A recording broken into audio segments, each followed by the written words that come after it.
Welcome one and all to another episode of The Damage Report. I'm John Idarola and it's a Friday and I am gonna try very hard to keep that in mind because we are gonna close out the week with some awesome, interesting news, including mild legal consequences for elite misdeeds.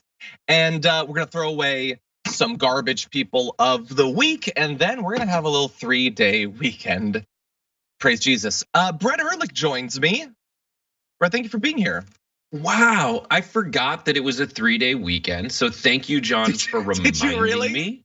Yeah. I mean, I knew it at some point. I mean, I've scheduled many things around it. Yeah.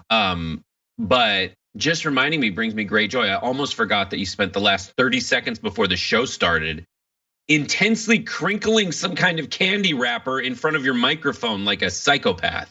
Well, I wasn't doing it in front of the microphone on purpose. I was doing it in front of my maw where I wanted these Welch's fruit snacks to be, and I can't open it because I think it's childproof. Are these like ibuprofen or something? Why can't I open it? Anyway, I'm just gonna be hungry for a while. That's fun.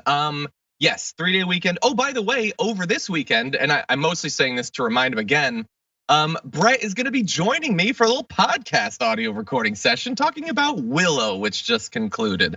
So did you get a chance to watch the whole thing? Have you finished the finale? Yeah. I did. Let's talk more on the break about it. It's arguably off topic. But anyway, we're gonna talk about that during a break. Before that though, we will be talking about the tax fraud verdict on Donald Trump. We're gonna be talking about nuking North Korea. It's not my idea. And a whole lot of other stuff. Some of the takes on the Biden docs are fascinating. What Donald Trump has to say about Jack Smith is, I feel like it needs a team of analysts looking into it, and a whole lot more. And as I said, we will be throwing away our garbage people of the week. Elon Musk thinks everyone's spending too much time on social media, which is interesting, and other fun stuff. So in advance of that, please hit the like button, share the stream so people know we're live. And if you wanna send us any comments, tweets, or super chats, we will respond as we go. But with all that said, Brett, are you ready to start the show? Yes, now I am. Thank you. Can I also just briefly point out, I don't know if like a master of video would say that maybe the lighting on you is a bit too harsh, but I like your lighting way more than mine right now, and I have lighting envy going on. I like it anyway. Because I listened to that segment from Prince Harry, where he talks about putting ointment on his wee-wah. That's why I have a implied crown behind me, because I am royal, and you should all genuflect, show some respect. Anyway, okay, let's show some respect to the news by discussing it. The judges put forward a verdict on a couple of the elements of Donald Trump's real estate business. The bottom line is, he has to pay the maximum possible fine, or at least his business does. His real estate business was ordered just today to pay a $1.6 million criminal penalty for its conviction on tax fraud and other charges, which is described as by the New York Times as a stinging rebuke and the maximum possible punishment. Although I think Brett and I are gonna have a little bit to say about the maximum penalty. Anyway, if you haven't been following this particular case, or if you're not sure which one we're talking about, since there's a million, this is the particular one where they were looking into the Trump organization enriching its top executives with untaxed benefits, like luxury cars, private school fees, for 15 years.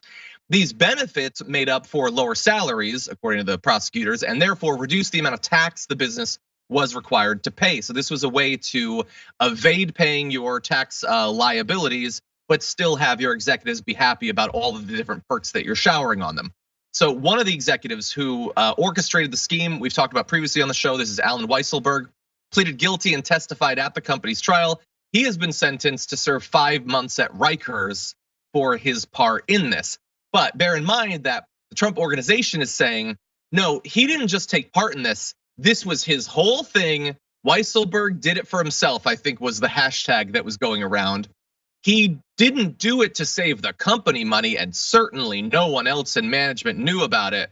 But it does not appear that the judge nor the jury accepted that as an explanation for their actions. And so $1.6 million, I have to assume that is the straw that will break the Trump organization's back. Brett, what do you think? So the Trump family's real estate business is bad for people living in New York.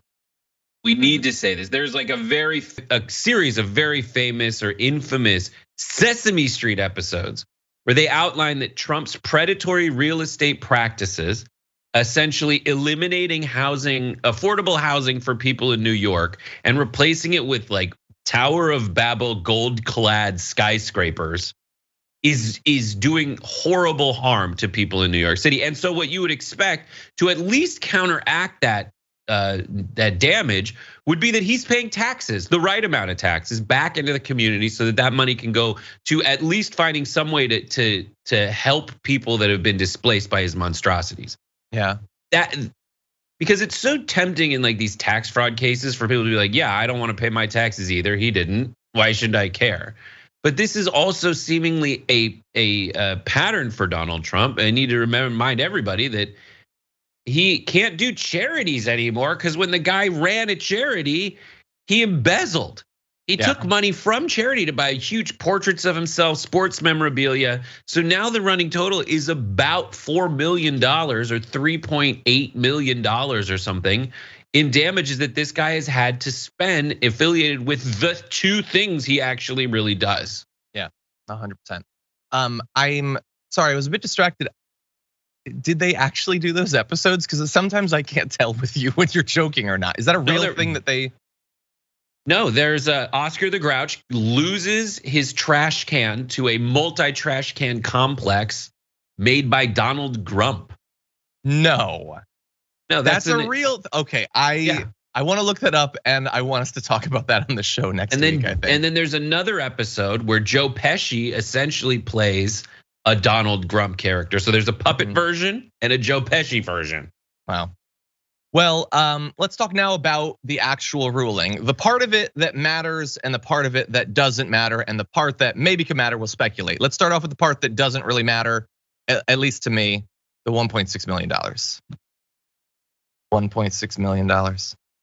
It brings in, well, they say it, according to their taxes, it doesn't bring in literally any money and never has, according to Donald Trump. That's a separate thing that should be investigated. But supposedly it brings in many, many millions of dollars every single year, and they did this for 15 years.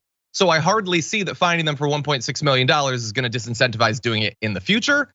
That said, the judge's arm was twisted or, I don't know, hands were tied. There you go, I knew it was something with the limbs. That was the maximum fine that could actually be levied. Although again, it's not like a coincidence that that's the maximum fine.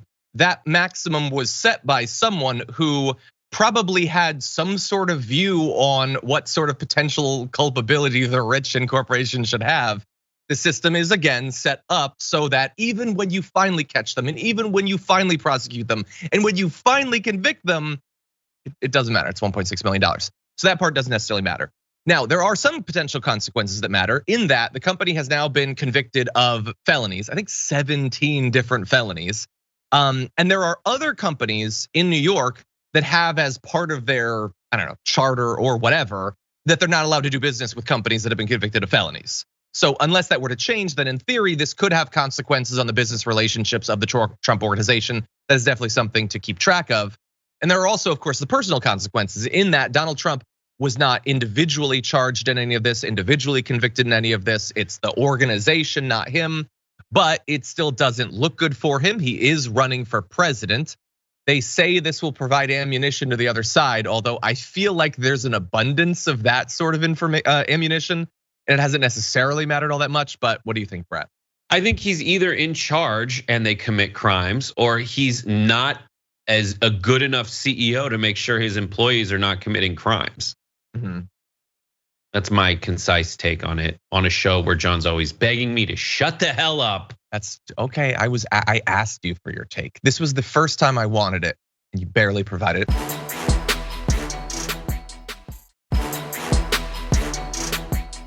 Okay, fine. Well, let's see if this gets you a bit more spicy. Let's talk about this next section. I had thought that all of the high-profile reporter profiles of the Trump administration had basically come out, but no, there's a big one coming out. It is Donald Trump v. the United States, New York Times reporter Michael Schmidt, and they usually will roll out a couple of little tidbits to generate interest in the book. And here's one that I found noteworthy. So this is based on former chief of staff of then Donald Trump, John Kelly, back in 2017, talking with Trump about the tense situation that was going on with North Korea. You might recall that tweets were being sent of fire and fury and all that. Okay, well, that was all public. That's just character or whatever. What was going on behind closed doors? Well, Trump apparently cavalierly discussed the use of using a nuclear weapon against North Korea, which that's fine, I guess. The weird part is that he said that if he took such an action, the administration could blame someone else for it to absolve itself of responsibility. And that seems likely. I think that you could probably get away with firing an ICBM at another continent and nobody will be looking or anything, or fly a bomber over North Korea and they won't know that it was you. And certainly no one involved in the deployment of a nuclear weapon would ever leak any of that information. But again, as weird as all of that is, and as scary that he was seriously considering nuking North Korea, which would be bad enough by itself. It's right next to Russia. They might have a problem with that. Right near China, they might have a problem with that. It's right next to our ally South Korea, which might have a problem with that. Also, Kelly responded by saying, it'd be tough to not have the finger pointed at us. Thank you for pointing that out, John Kelly. That's a good point. He tried to dissuade Trump from pursuing the option by explaining the economic repercussions of such a move. I really hope that that's not the only thing he focused on. He also brought in military leaders to explain Trump the likelihood with which war between the US and North Korea would break out. That is true. I kind of feel like post-nuke, that wouldn't be as significant necessarily, but they could have fortified missile launchers and things like that that would survive a first strike. Here's what Schmidt says though. The prospect of how many people could be killed had, quote, no impact on Trump. And look, I'm not gonna pretend, I'm not gonna be performative and pretend that I am shocked by that, but I just want us to absorb that nuking, he didn't care that people would die. He didn't care how many would die. In a war between us and North Korea, he doesn't care about the consequences. Brett, what do you think? He's a sociopath. Like that's the part that should keep, that's the part that kept, Sting singing, I hope the Russians love their children too. Like that kind of thing. The guy is not moored by the reality that human life matters and that we shouldn't just be nuking people all willy-nilly.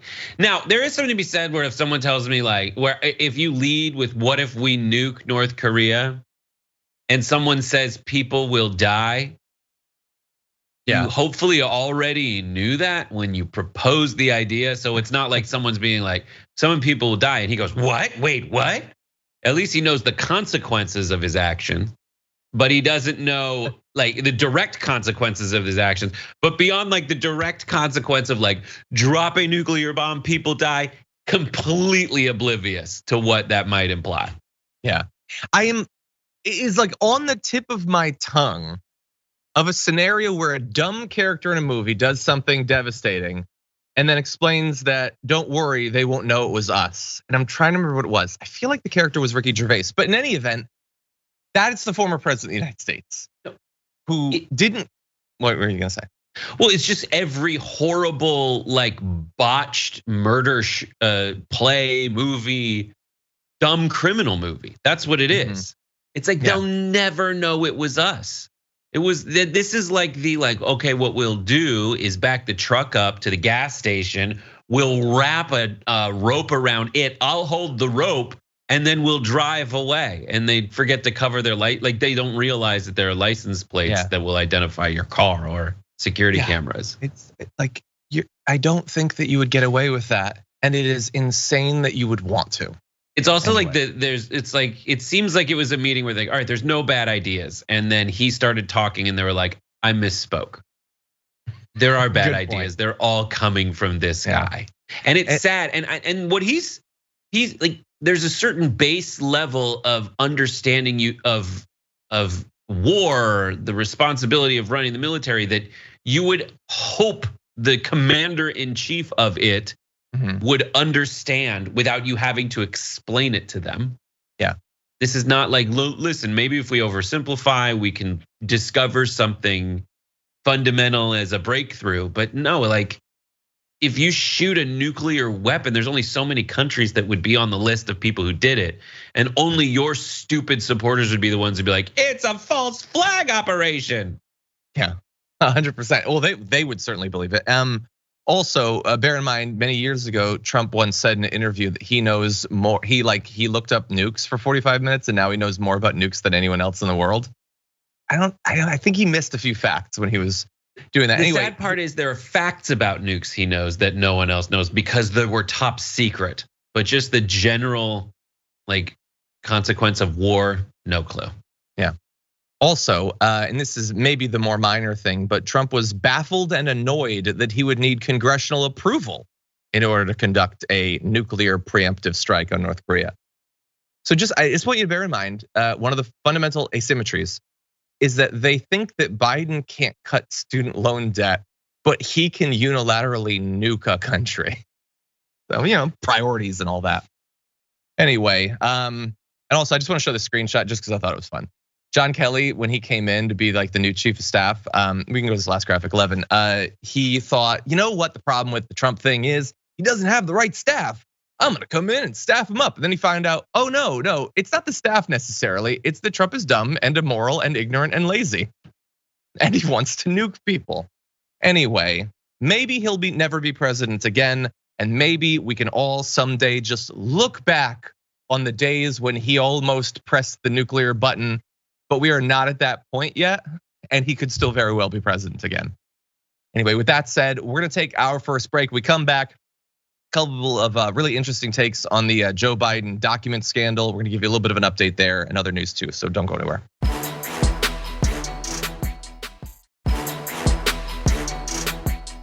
We will, however, never know because my wife will not let me do that, unfortunately. It's probably better that way. It probably is, it takes up a lot of room. Anyway, with that said, why don't we have a little bit of fun jumping into some more news? We've been doing analysis of the Joe Biden document scandal, and I think providing an appropriate level of critical analysis of Joe Biden, his potential culpability. We were calling for a special counsel before it was cool. That said, we also understand that there are differences between this scandal and the Donald Trump scandal. The right also sees some differences, but not necessarily the same ones we do. CNN put together an amazing supercut of the same individual right winger commenting before on Donald Trump's issue and now on Joe Biden. And I want you to watch this video and see if you can identify the difference. What I've seen that the National Archives was concerned about Trump having in his possession didn't amount to a hill of beans. I don't know what documents were at Mar-a-Lago. Is it fair to say that investigation won't be a priority? That will not be a priority. This is very concerning. I mean, this is now the second location that the president was in possession of classified documents. Look, what's the vice president doing with classified documents? This is so outrageous that this has to rise to the level of this better not be a clerical issue between the archivist and the former president. I've been in the Oval Office with the president. I'd be very surprised if he has actual documents that rise to the level of immediate national security threat. These facts and circumstances are just absolutely outrageous. I mean, this is completely mishandling of classified information. Why did he have these documents? When did he get them? Did he get them when he was vice president and then take them with him when he left? Are you going to hold hearings? It is possible that we will hold hearings on them. If they try to prosecute President Trump for mishandling classified information after Hillary Clinton set up a server in her basement, they literally will be riots in the street. I worry about our country. If there's not a special counsel appointed to find out how this happened with President Biden regarding classified information, there is going to be a lot of it will hurt the country. I had forgotten about the riots thing from Lindsey Graham. All of them are absolute garbage. That what you just saw is why people hate politics, or it's one part of why people hate politics, because they're all fake. They're never saying what they truly believe. It would be one thing to try to apply the same standard to Biden now that was applied to Trump, which I don't think would be fully merited, at least as of right now, because what they did isn't exactly the same. But that would at least be something. To want the less serious version of it to obviously have to be investigated, and the far more serious, like brazen, like making the claim that he doesn't have to give them back, that one shouldn't be at all. This should be below us. I know that I say that every day, but this should be below even American politics in 2023. Unfortunately, it's not. But good job to CNN for putting that together. Brett, what do you think? It just reveals that they're actors. They don't believe anything they're saying. They are playing a role. There is no genuine value system that guides their actions or calls for action. The fact it looks like it looks like a bunch of, like, one actor playing a bunch of different roles, but like they're always typecast as a politician. It's like, they show up and it's like, all right, what do I do today? Am I for it or against it? Just tell me that, and I'll know how to fill in the blanks with the rest of the argument. But who's at fault? A Republican or a Democrat? I'm a Republican, so if it's a Republican in trouble for thing A isn't a big deal. If it's a Democrat in trouble for thing A is the biggest deal in the universe. We need to release the hounds to look into them. I personally, when it comes to the documents, we kind of mentioned this yesterday on TYT, where it's like, I don't think people actually care about the classified documents, but they do kind of mimic that dynamic where it's like, whose side am I on? I'm just gonna attack it that way. They get a bigger pass from me in their hypocrisy just because they're not embroiled in it as much, but they still don't get an actual pass. Everybody should say, do we want people to have documents at their house? Do we not want to have documents at their house? If that is the case, if we don't want to have documents at the house, let's investigate it to find out exactly what happened. Already I know that there's differences. Already I know that Biden's like, oh, I do? Okay, here they are. Yeah. And Trump's like, look, I'm not gonna let anyone in you have to raid me, bro. Yeah, and he specifically took them for his possession after he was president. That's why he took, again, first of all, we've been calling for them to investigate Biden. We might find that there are more locations, more documents. Maybe some of the individual documents are very serious. I still think intent is apparently a thing that's supposed to matter. So if it's gonna matter, it hasn't been established here. But yeah, I agree. It's just a character, and they're all playing the same character. Like, isn't it weird? As far as I know, and I don't watch all of them, but I think I would see this on. I'm very online and all that. I follow Ken Klippenstein. All of them are mad at M&Ms. Every one of them thinks that drag shows are the worst thing ever. Not a single one of them, despite being supposedly people who believe in liberty and freedom to do what you want as long as you're not. Like, none of them are like, you know what? This is the one thing that I don't agree with you on. Isn't that weird that there's no disagreement about seemingly anything? Maybe there's disagreement about Kevin McCarthy specifically as a person, as if he's a person with like his own personal ideology that's gonna drastically affect the state of the House. It is weird how they're all playing the same character. I'm so happy that Kevin McCarthy is Speaker of the House because he is such a weenie.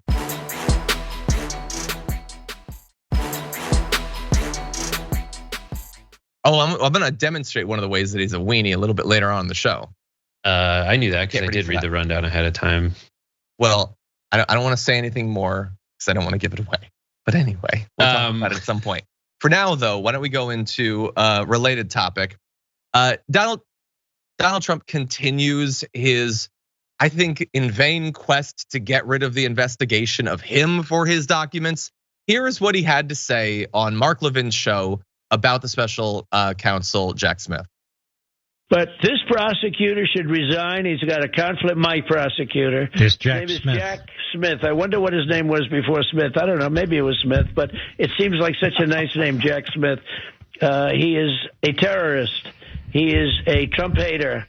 His best friends are Weissman and all of these characters. Yep.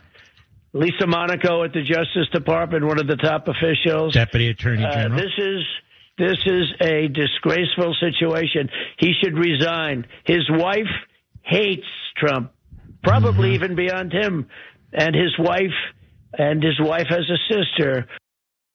Oh my, well, that is a game changer. His wife has a sister. What about his cousin's niece's college roommate? What about that? Anyway, look, the thing that we're supposed to focus on, and I understand why, is that he declared that this guy is a terrorist, which seems weird. But you know what I'm gonna focus on, Brett, because I don't see how we get past this. What the hell was that thing about his name? His name's Jack Smith. What was it before? Maybe it was Jack Smith. Literally, what in the hell are you talking about? John, I can't tell if I missed that stuff or not. Is that weird? Like, do I kind of miss it? Do I kind of miss the wow, I've heard a lot of them. And Trump, you definitely repeat yourself a lot. You say things like they hate Trump, they can't stand Trump, they're so unfair to Trump. But you're always breaking off the new ones. Like, what was his name before it was Smith? Okay, I'll bite. Do you think he's in the witness protection program? Because if he's in the witness protection program, I'm pretty sure my guy wouldn't be in such a high profile job at this point. Probably. Like, no, someone perfect. One of his men's gonna see his mug. No, that's a good point. No, it's hiding in plain sight. Or maybe this is like a Sister Act situation where they just gave him an intern position in the DOJ, and he was so good and charismatic that he couldn't help but rise through the ranks. And they're like, oh no, he's gonna be seen on local news. Your ideas, John, I love them. I love them. And where they go, I'll follow. I will follow Jack Smith if that's his real name. No, but really, when I say that I don't know what he means, I don't know if this is just Trump saying something that literally no one means, or if this is that the right wing knows what he means, which would be, is there a conspiracy theory about his name? I don't know. Is he implying that Jack Smith got married and took his wife's name so he's a beta cuck? I don't rule anything out at this point. I don't know what they mean.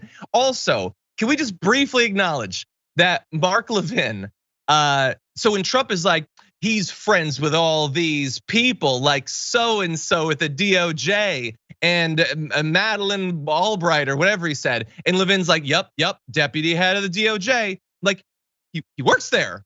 Those are the people he works with. Why are you acting as if the fact that he associates with people at the organization he works at, that is fundamentally damning? So, yep, good point, Mr. Former President, good point. Why wouldn't he know them? After all, he was an intern who won over the audience and rose through the ranks. Anyway, there's another video, Brett. Let's see it. Take a look at this. But it's over because 4 days ago when the Obama stuff came out, because these are probably mostly, I guess in all cases, they're Obama documents, unless he took from the previous administration, which I doubt. But when all of these documents started coming out and Biden had them, it really changed the complexion and the intensity that they were showing to me, because what they did is I don't say far worse. I did nothing wrong. What they did is not good. What they did is bad.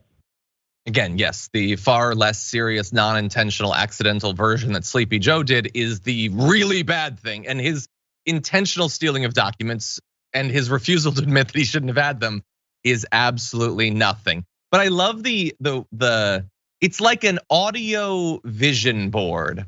When this came out, instantly less pressure on me. They backed off. It wasn't a big deal. I doubt it. I doubt it. Maybe the media backed off a little bit. I'm not even sure about that. But I love the idea that all of his legal problems have gone away because of this. That might happen, but I doubt that has happened already. I like when he says the stuff that he did is worse than what, wait a minute, that implies what I did is bad. And then to cap it off, like when he said that what Biden did was not good, I didn't think that was bad until he said it's not good, it's bad. Yeah.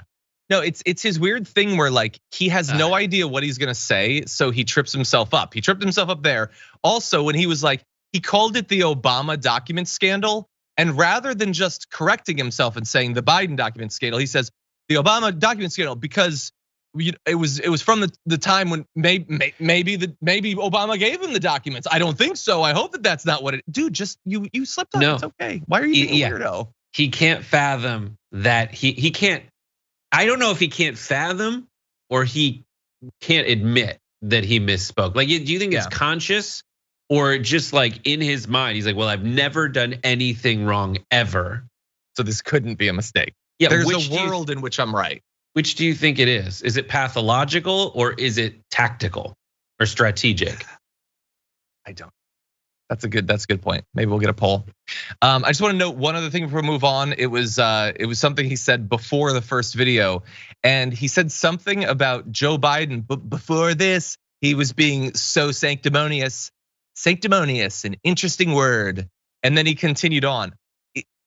Is that like, is he referencing his DeSantis thing? He wasn't talking about DeSantis.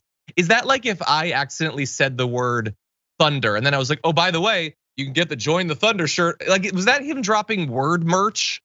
Like he was trying to plug something without explicitly plugging it. Anyway, he could be president again. We'll see what happens. Don't talk about Trump plugging anything. Thanks. Disgusting, John. Hate you. Okay, let's turn to something I think even more fun. Okay, the topic is reproductive rights being stripped away, unfortunately. But the particular video we're gonna show you, much more fun. Let's jump into this C block. After the fact that at the end of the day, she was, as she described herself, pro-life, and that she felt that it was important to vote for these measures despite their potentially politically damaging or politically unappealing appearance, if you will, for Garrett, future voters. Let me just interrupt and say that pro-life is a term that that an entire group wants to use, but that is not an accurate description. I'm using it because that's the term she used to describe herself, Andrea. I understand. Anyway. Oh, that was delightful. That was like the British Office, just that awkward comedy. I like that. Look, Andrea Mitchell there, I think that was a good point to make. If you hear someone in the news just using the framing that the other side wants, I think that should be checked. I think that's something that should always be on the mind of journalists. In mild defense of Garrett Hawk, I feel like he said in her words she's pro-life. I feel like he was making clear that wasn't his portrayal of her. But I still like that Andrea Mitchell made a point of it.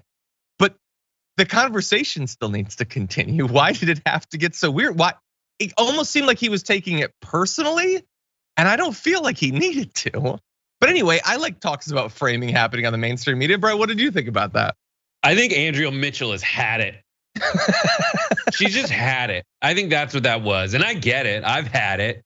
She just decided she wants to make a point about it. And I'm sure, to me, I'm gonna completely speculate, but some stuff like that has happened too much for Andrea Mitchell in her estimation of it. Sure. And because of that, probably she's had conversations with people behind the scenes where it's like, we are spending way too much time adopting the framing that people are putting on stories without really acknowledging that it's a strategic move by them rhetorically to call things phrases like pro-life instead of anti-choice, pro-abortion instead of anti-abortion, whatever it is, death tax instead of estate tax. Those kinds of things, saying critical race theory in a way, which is something that the Republican Party has been decidedly better at than the Democrats have. I mean, yeah, I think that's what it comes down to. And also from Hockey or Hake or whatever his name is, he was probably just caught off guard. Yeah, probably. And it's just like, so now what do you want me to do? And yeah. The thing I would have thought, especially if, in my opinion, I did accurately portray it as Mace's framing, I would have just, it would have taken every fiber of my being to say, now what do you want me to do?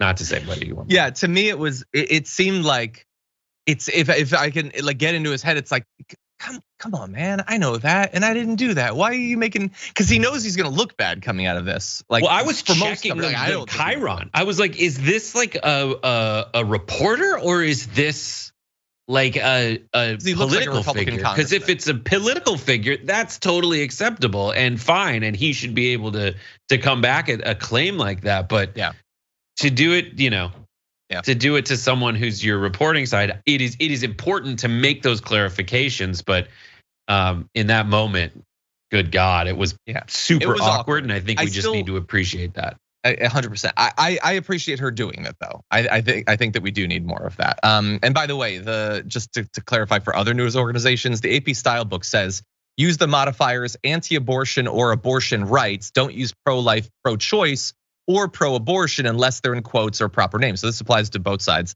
Avoid the term abortionist, which connotes a person who performs clandestine abortions. So there are conversations like this going on in newsrooms and everything. They don't normally happen like live on air, but that was fun. I did enjoy it. Okay, let's turn to something even weirder on a related topic. Let's jump to this next video. Jack Nelson, District 26. I'm a lifelong dairy farmer, retired, still own part of a dairy. Grew up on the farm. I've milked a few cows, spent most of my time walking behind lines of cows. So if you want some ideas on repro and the women's health thing, I have some definite opinions.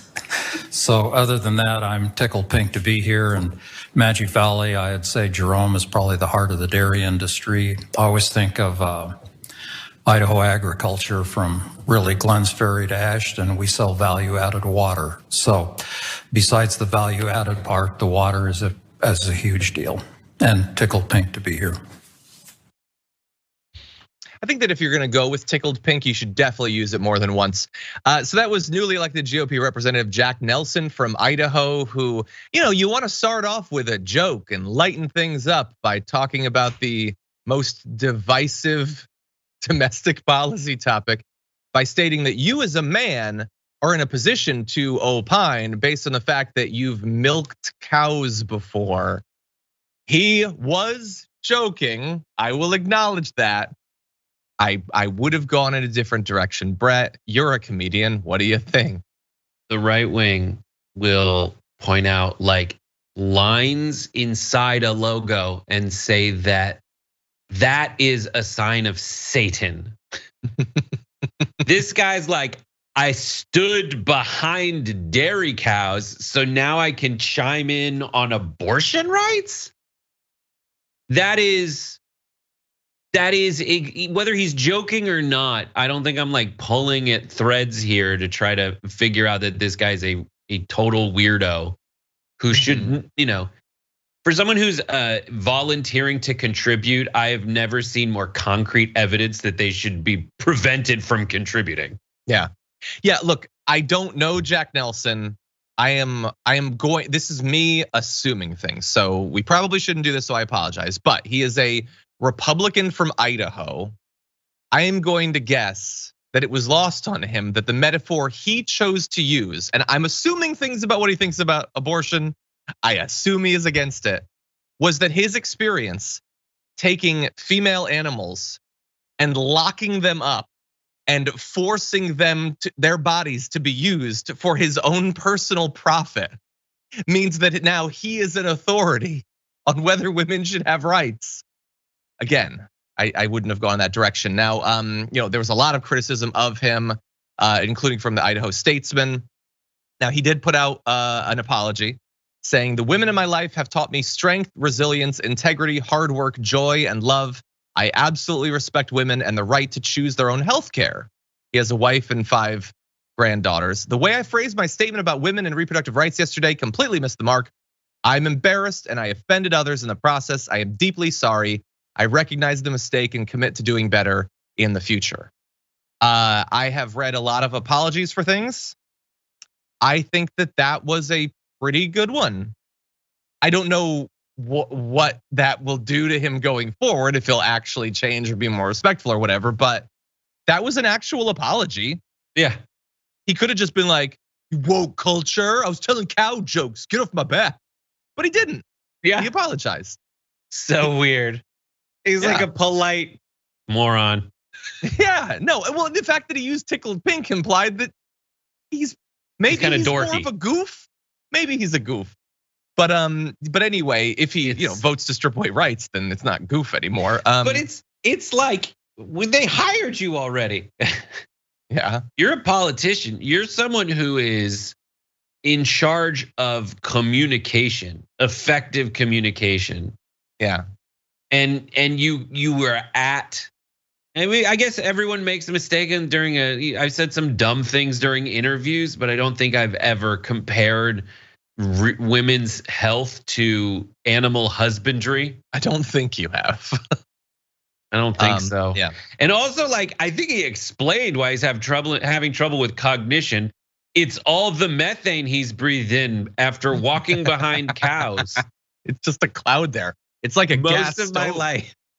Anyway. I actually don't blame him anymore. He's had to walk behind cows most of his life. Yeah. There's a part in Northern California off the 5 where you're like, oh, what is that smell? And then you drive by like a miles wide slaughter lot, and it's just cow farts for all of Lemoore.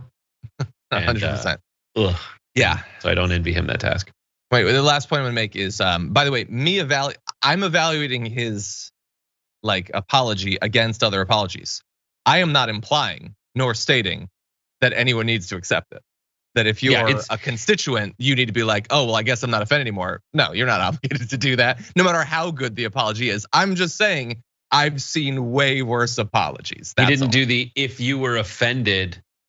Yeah, he didn't do that. I regret that you're offended kind of thing. But you are fully allowed to still be offended and appalled by what he said. Okay, with that said, we're gonna take our second break of the hour. When we come back, we got a special election coming up in Virginia. Could be a pretty important one. The Republicans have chosen their fighter, and he's a real doozy. We're gonna cover that after this.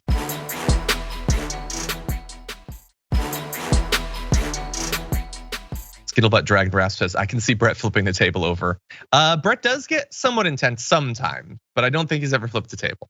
I used to play Catan with very competitive people, and it got so intense. Yours is not intense. It's typically quite nice. We try to have fun.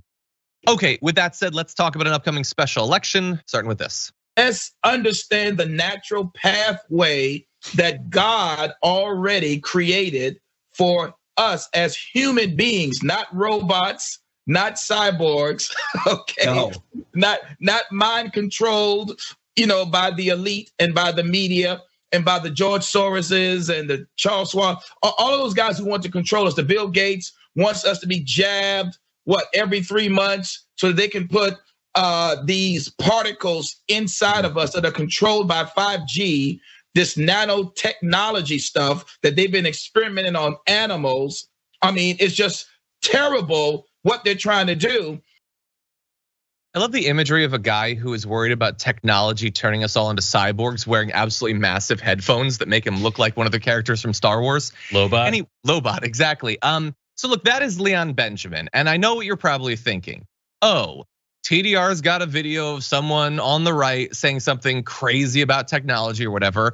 And I get it. If that was all it was, this wouldn't be worth talking about, because I could spend time on rightwingwatch.com and we could literally do this show on that all day, every day. That is not what was happening here. Leon Benjamin is notable not only because he believes that the vaccine is going to produce mind control via 5G, but because he is running in Virginia's special US House election coming next month. This is February 21st, so it's coming up soon. Special election for Virginia's 4th congressional district, which was vacated due to the death of Democratic Representative Donald McEachin. Benjamin unsuccessfully ran for the seat in 2020 and 2022. No idea why he wasn't successful. But here is what's even worse than just him being in the race. Virginia Republican Governor Glenn Youngkin, who has attempted to portray himself as a moderate, and that's generally how the media talks about him, endorsed Benjamin during his 2022 run. The Virginia GOP backs his campaign, writing that he will defend the interests of working families in Congress. Their interests in not being mind controlled by Bill Gates and George Soros. He is the 100% totally official guy, and he is absolutely out of his mind. Brett, what do you think? I'm proud of the general trend that's happened recently, where people in what would traditionally be considered like red districts, namely Georgia, have said, yeah, but the guy's a psycho.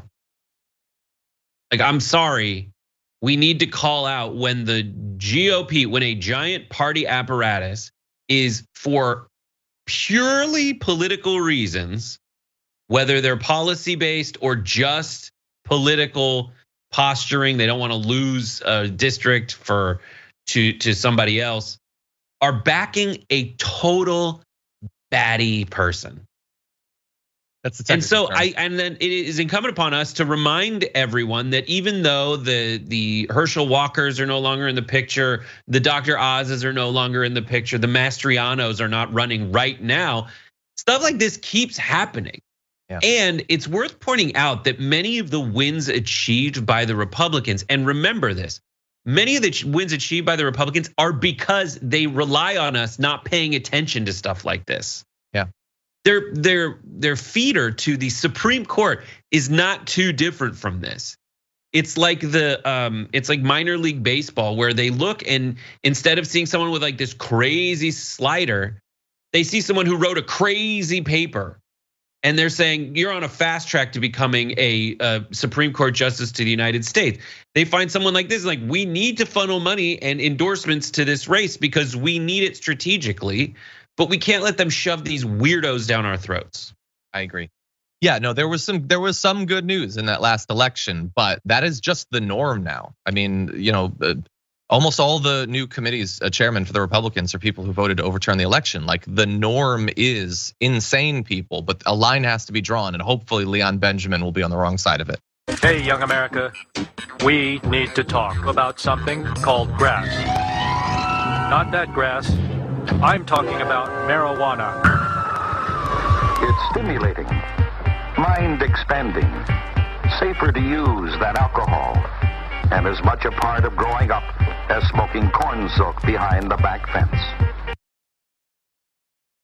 I don't know what the corn soap thing was, but I like that they admitted that it was mind expanding and not as dangerous as alcohol. Anyway, that's an old school anti-marijuana commercial. At that point, they were fear mongering based on their fear that young people would get addicted to marijuana. And they are still doing that. There are still politicians who think it should be banned or whatever, but there's a slightly different age demographic that we now need to be a little bit worried about, apparently, because according to a new study, this is the University of California, San Diego, there has been an 1,808% increase in cannabis-related emergency room visits among Californians aged 65 and up from 2005 to 2019.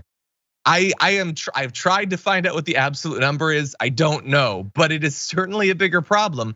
And as on its surface funny as it might seem that an elderly person is getting too high, they're going to the emergency room, and sometimes with really serious things. One doctor, Dr. Levine, says it's troubling, corresponds to an overall increase in drug trends and increased marijuana use over the past decade. And I think it's problematic for multiple reasons. So for instance, you might not even know that you're getting high. Talked about one that was over their grandson's house who ate a brownie, not realizing that it was a cannabis brownie. I've never personally had that experience multiple times in a very short period of time, so I can only speculate. But family members say they're off, they have problems being appropriate, they're disoriented. That might seem funny, but when you're an old person and falling can result in you being hospitalized or dying, like being really, really high and having no idea why, vomiting and wandering around in a haze, like that is actually dangerous. And so some people are saying it's because marijuana is a lot stronger than it used to be, but whether that's what it is or not, there obviously has to be education that goes out to making sure that elderly people understand the nature of this threat. Brett, what do you think? I love it. I love that old people can get high. I don't want them falling. I don't want them doing anything like that. The more I learn about the greatest generation and the aging boomers, the more I realize they're doing Viagra and smoking the reefer. Mm-hmm. And that sounds like a great way to go out in your second childishness and mere oblivion. Yes, I do want them to have fun. I think it should be legal for the elderly in the same way that it should be legal for everyone. But let's just try to avoid anyone wandering into traffic or falling down the stairs or anything like that. I saw a video this week about someone's, anyways, it's corn silk. They would smoke corn silk like tobacco because it's a smooth smoke. Never heard of that. Anyway, we'll talk more about corn silk on the other side. That's the end of the first hour. Thank you, everyone. Lots more to come, including the garbage people, the week in the aftermath. So don't go anywhere. We'll be right back.